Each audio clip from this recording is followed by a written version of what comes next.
I love Bob Dylan. I mean, yeah, I think he's great. And in the very beginning, I knew he was great. And yesterday, I was walking down the street, and there's this guy. Today, Neil Young has finally spoken. And what he just laid bare about Bob Dylan? Man, it's shaking the whole music world to its core. Now, don't get it twisted. These two weren't just legends, they were monuments. Two voices that defined generations.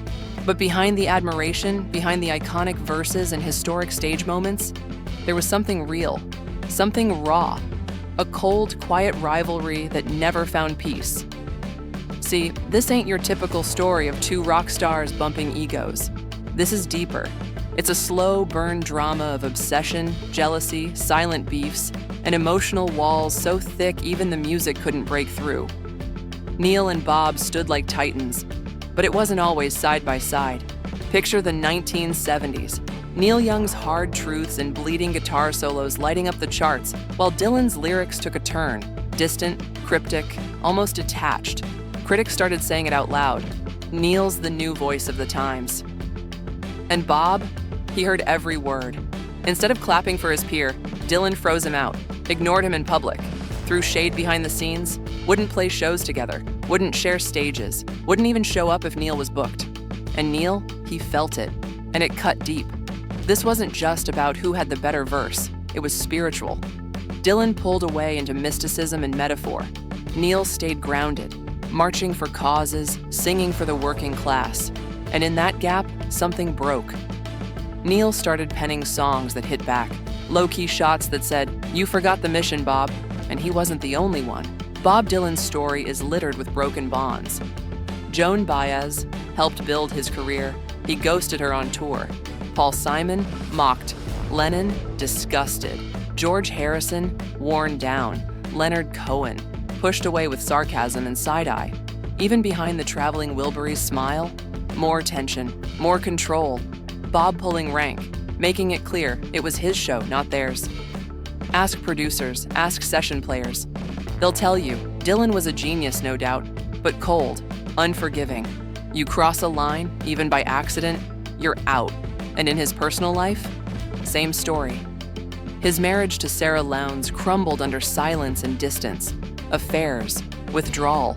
Their kids, especially Jacob Dylan, had to grow up in the long shadow of a father who barely looked back. Jacob once said being Dylan's son felt more like a burden than a blessing. That says a lot. And let's not forget the secret marriage. Carolyn Dennis, a daughter hidden from the world, not out of shame, but out of Dylan's need to control every inch of his myth. It wasn't about love. It was about isolation. He built a life with walls, not windows. Friends say Bob disappeared for days, weeks. You could know him for years and still not really know him. The man behind the words? A mystery. The deeper you got, the colder it felt. Even in old age, that wall's still up. Holidays, quiet, phone calls, missed. The kids, they carry the name, but not the connection. There were no late-night talks, no "I'm proud of you" moments, just distance. And here's the thing, Dylan didn't just protect his space, he weaponized it. Admiration became armor. Reverence became a shield. You could love him, praise him, sing his songs, but don't expect him to look you in the eye and say thank you. Eric Clapton walked out of a session and never looked back, said it felt like talking to a wall. Joni Mitchell called him out publicly, said he wore charm like a mask. Springsteen kept his distance. Idol turned idolized, from afar. That's the cost of genius sometimes. You inspire the world but can't hold the hands that helped build it. And Neil? He's done pretending. He's not trashing Dylan. He's just telling it like it is. That behind all the poetry, all the applause, all the Nobel Prizes and history books, was a man at war with himself. A soul that couldn't let people in, even when they came with love. So yeah, Dylan changed music, changed culture. But in doing so, he broke hearts. And now, thanks to Neil Young, that part of the story finally has a voice. Behind every verse Dylan wrote was silence he couldn't speak. And that silence, it echoed longer than any song.